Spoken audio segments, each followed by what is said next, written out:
কংগ্ৰেছ কমিটিৰে আয়োজিত আজিৰ এই থেংকছ গিভিং অনুষ্ঠানৰ সভাপতি অসম প্ৰদেশ কংগ্ৰেছ কমিটিৰ সভাপতি ভূপেন বৰা ডাঙৰীয়া, আমাৰ সকলোৰে গৌৰৱ আকৌ নিৰ্বাচিত হোৱা প্ৰয়াত তৰুণ গগৈ ডাঙৰীয়াৰ সুযোগ্য পুত্ৰ কংগ্ৰেছৰ নেতা সংসদ গৌৰৱ গগৈ ডাঙৰীয়া, পুনৰবাৰ নিৰ্বাচিত হোৱা মাননীয় সংসদ প্ৰদ্যুৎ বৰদলৈ ডাঙৰীয়া, দেৱব্ৰত শইকীয়া CLP লিডাৰ, মঞ্চত উপবিষ্ট প্ৰদেশ কংগ্ৰেছৰ বিষয়ববীয়াসকল, মোৰ সহকৰ্মী আমাৰ বিধায়কসকল, বীৰেন্দ্ৰ বৰা বলিন গুলিকে প্ৰমুখ্য কৰি বয়োজ্যেষ্ঠ কংগ্ৰেছৰ নেতৃবৃন্দ, যুৱ কংগ্ৰেছ, NSUI, মহিলা কংগ্ৰেছ, সেৱা দল, ইয়ং ব্ৰিগেড, মাইনৰিটি ডিপাৰ্টমেণ্ট আৰু কংগ্ৰেছৰ বিভিন্ন তৃণমূল পৰ্যায়ৰ আৰু উপস্থিত থকা নেতাসকল, সাংবাদিক বন্ধুসকল, মই প্ৰথমেই বহু কংগ্ৰেছ কৰ্মী বন্ধুসকলক যিসকলে আশাবলীয়া প্ৰচেষ্টাৰ ফলশ্ৰুতি কেৱল আমাৰ এই 3জন সাংসদে নহয়, গোটেই অসমতে এটা ভাল ফলাফল দিবৰ কাৰণে সক্ষম হৈছে। এই তৃণমূল পৰ্যায়ৰ কংগ্ৰেছৰ নেতাসকলক মই ধন্যবাদ আৰু কৃতজ্ঞতা জ্ঞাপন কৰিছোঁ। মই ধুবুৰী লোকসভাৰ প্ৰতিজন নাগৰিকক, ধুবুৰী লোকসভাৰ বিধায়কসকলক, ধুবুৰী লোকসভাৰ অন্তৰ্গত জিলা কংগ্ৰেছৰ সভাপতিসকলক,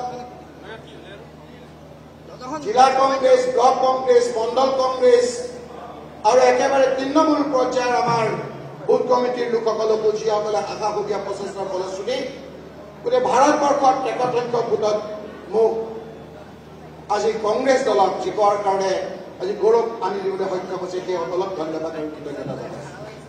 সেইসকলক মই ধন্যবাদ জনাইছোঁ। যুৱ কংগ্ৰেছ, NSUI, মহিলা কংগ্ৰেছ, সেৱা দলৰ সহকৰ্মী বন্ধুসকলক দিনে নিশাই কাম কৰিছে। 3টা মাহ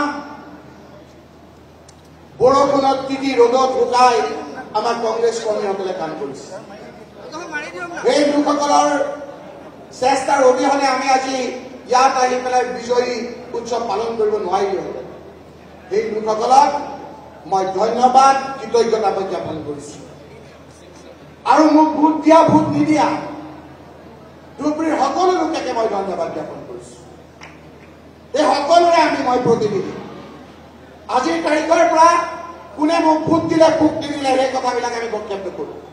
তেওঁলোকৰ সমস্যাবিলাকৰ বিষয়ে আমি কথা পাতিম, তাৰ নিৰাকৰণৰ বিষয়ে মই কথা পাতিম। মই সকলোকে ধন্যবাদ আৰু কৃতজ্ঞতা জ্ঞাপন কৰিছোঁ।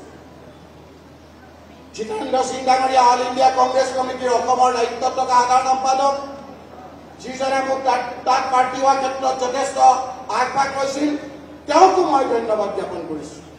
ৰাহুল গান্ধী ডাঙৰীয়া, যিজনে মোক কেইবাবাৰো কৈ তাত যাবৰ কাৰণে বাধ্য কৰাইছিল, মই এজন ডিচিপ্লিন চলজাৰ হিচাপে তেওঁৰ কথাত আখৰে আখৰে পালন কৰিলোঁ, তেওঁকো মই ৰাজহুৱাভাৱে আজি ধন্যবাদ আৰু কৃতজ্ঞতা জ্ঞাপন কৰিছোঁ।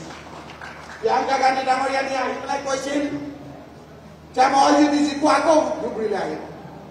তেওঁ এনেকুৱা ভিৰ দেখা নাই, আৰু মই জনামতে ইমান দীঘলীয়া ভাষণ দিছিল, আৰু সেইদিনাই কি কৈছিল যে ৰকিবুল হুছেইন কংগ্ৰেছৰ প্ৰাৰ্থী, তাত বহু ভোটত বিজয়ী হ'ব। তেওঁকো মই ধন্যবাদ আৰু ধন্যবাদ জ্ঞাপন কৰিছোঁ। ভূপেন বৰা ডাঙৰীয়া কংগ্ৰেছৰ সভাপতি, গৌৰৱ গগৈ ডাঙৰীয়াই নিজৰ ইলেকশ্যন শেষ হোৱাৰ পিছত দিনে ৰাতিয়ে কাম কৰিলে, প্ৰদ্যুৎ বৰদলৈ ডাঙৰীয়াই নিজে ইলেকশ্যনৰ পিছত কাম কৰিলে, বিৰোধী ঐক্য মঞ্চৰ লুৰিণজ্যোতি গগৈ, অখিল গগৈয়ে বিভিন্ন ধৰণেৰে সহায় কৰিলে, দেৱব্ৰত শইকীয়া, পৱন সিং ঘাটোৱাৰকে আদি কৰি মই যিসকলৰ নাম লোৱাব পৰা নাই, যিসকলে প্ৰত্যক্ষ পৰোক্ষভাৱে সহায় কৰিছে, মই মোৰ অন্তৰস্থলীৰ পৰা সেইসকলক ধন্যবাদ, কৃতজ্ঞতা জ্ঞাপন কৰিছোঁ। বন্ধুসকল, আৰু 5 মিনিট মই আপোনালোকৰ পৰা লওঁ। মুখ্যমন্ত্ৰী ডাঙৰীয়াৰ যোৱাকালি আপোনালোকে মুখখন দেখিছে নেকি? মই ইমান বিষাদ, ইমান বেজাৰ ইমান মনমৰা ছবি হিমন্ত বিশ্ব শৰ্মাৰ কেতিয়াও দেখা নাই। কালি তেওঁ ইংগিত পাই গৈছে আৰু সেইকাৰণে বহু অংক কৰি তেওঁ দেখিছে যে এইবাৰ আৰু নেচেল 26ৰ আগতে যে তেওঁ গাঁতি যাব সেই কথা তেওঁ গম পাই গৈছে। আৰু সেইকাৰণে তেওঁ দেখিছে যে গৌৰৱ গগৈ ডাঙৰীয়া জিকাৰ পাছত মই ধুবুৰীত থাকি এটা উক্তি দিছিলোঁ। সেই উক্তি দিয়াৰ পিছত মোৰ মনটো অলপ ভাল লগাবৰ কাৰণে তেওঁ ক'লে যে আজিৰ দিনটো ৰকিবুল হুছেইনৰ দিন। আজি ৰকিবুল হুছেইনৰ নায়ক, ৰকিবুল হুছেইন হিৰো। মই টোপনিত আছিলোঁ, মই ওচৰত খাই উঠিলোঁ, এইটো কি কথা, মোৰ দিন বেয়ালৈ আহি গ'ল। তাৰমানে মই তেতিয়াই বুজিলোঁ যে যেতিয়া হিমন্ত বিশ্ব শৰ্মাই কাৰোবাক হিৰো কৈছে দুদিন পিছত তেওঁ জিৰ' হ'ব। মই ভয়ত প্ৰস্তাৱ কৰিলোঁ। লগে লগে মই ক'লোঁ যে হিমন্ত বিশ্ব শৰ্মা ডাঙৰীয়া, আপোনাৰ জালত মই ভৰি নিদিওঁ। মোৰ মনটো আপুনি ভাল লগাব নালাগে। এইবাৰ এনেকুৱা জাল ৰকিবুল হুছেইনে কৰিব, আপোনাৰ দুইখন ভৰি তাত সোমোৱাই জাপত লগাই আপোনাক আপুনি সোমোৱাম। মই কৈছিলো যে আপুনি উত্তৰ দিয়ক। নিৰ্বাচনৰ আগত কৈছিল গৌৰৱ গগৈ যোৰহাটত হাৰিব। আজিকালি ছচিয়েল মিডিয়াৰ যুগ নহয়, আমাৰ কথা শুনি আছে তেখেতে। মুখ্যমন্ত্ৰী ডাঙৰীয়া, আপুনি কৈছিল গৌৰৱ গগৈ ডাঙৰীয়া যোৰহাটত হাৰিব। গৌৰৱ গগৈ ডাঙৰীয়া যোৰহাটত জিকিলে আপুনি তাৰ উত্তৰ দিয়ক। আপুনি কৈছে ৰকিবুল হুছেইনক প্ৰথমে হিৰো বনালে, তাৰপিছত ক'লে অশনি সংকেত অসমীয়া জাতিৰ কাৰণে, অশনি সংকেত মুখ্যমন্ত্ৰী হিমন্ত বিশ্বৰ কাৰণে। কিয় জানে? সকলোতকে বেজাৰ হ'ল যে বদৰুদ্দিন ৰাজবল ডাঙৰীয়া হাৰি গ'ল।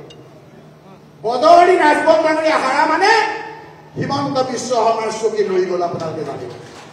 সেইকাৰণে তেওঁৰ সকলোতকে আজি অশনি সংকেত আজি হিমন্ত বিশ্ব শৰ্মা। হিমন্ত বিশ্ব শৰ্মা ডাঙৰীয়া, আপুনি বিভিন্ন ধৰণৰ বেয়া কথা কৈছে।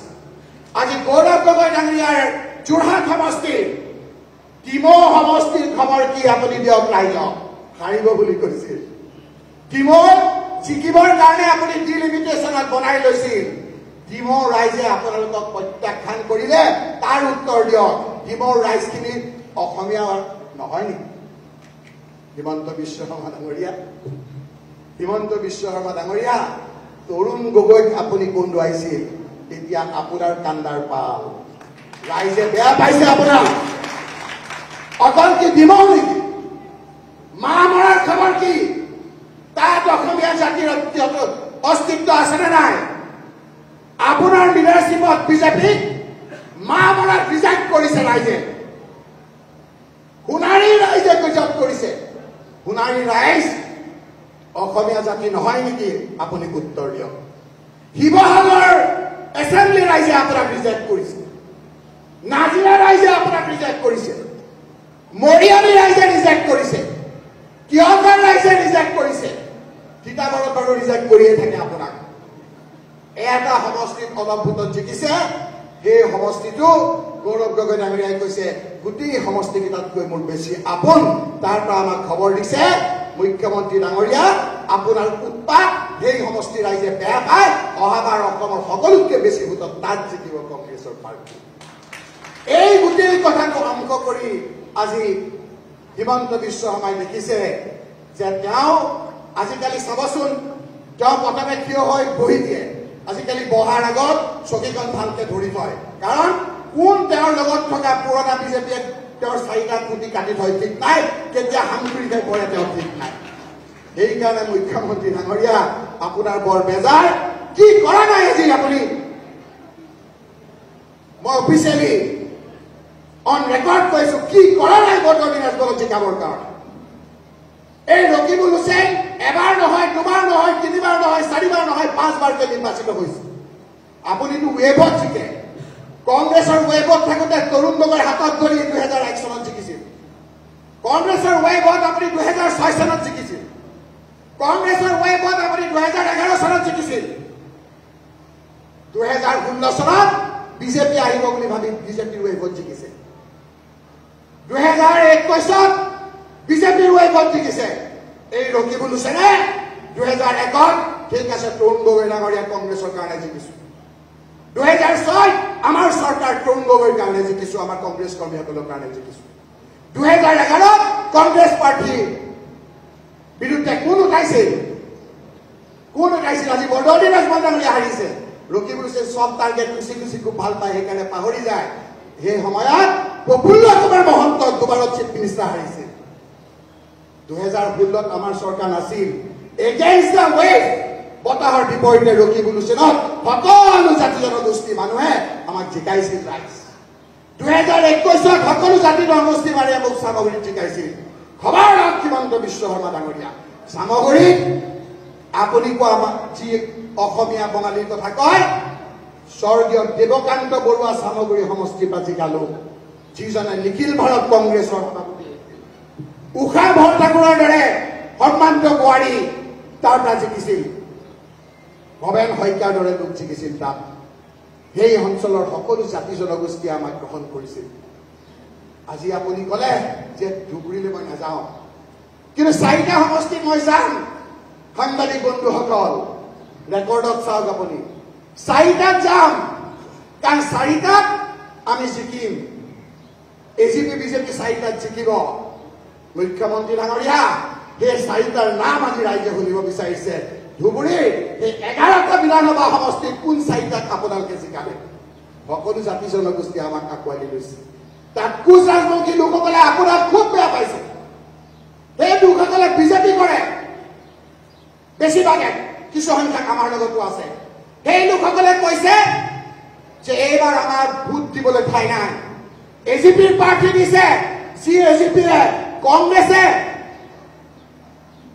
কোচ ৰাজবংশীসকলক সীতাৰাম কেশৰীৰ সময়ত অৰ্ডিনেন্স কৰি যেতিয়া জনজাতি কৰিছিল এই এজিপিয়ে কাটি দিছিল আমি এজিপিক ভোট নিদিওঁ তাৰ কোচ ৰাজবংশী লোকসকলে কৈছে যে আমি পদৰ্ডিনাছ ভৰত ভোট নিদিওঁ আমি ৰকিবুল হুছেইনক ভোট দিম কোচ ৰাজবংশী লোকসকলৰ ভোট বেছিকে পাইছে আৰু সেইকাৰণে আপোনালোকে দেখিছে এতিয়া যে আজি আপোনালোকে দেখিছে যে ধুবুৰীত প্ৰায় চিকিউৰিটি যাওঁ অৱস্থা মোৰো যে কি অৱস্থা ইলেকশ্যন কমিশ্যন অফ ইণ্ডিয়াই দিছে যে ধুবুৰী ৰাইজে কংগ্ৰেছ পাৰ্টিক 10,12,000 ভোটত জিকাইছে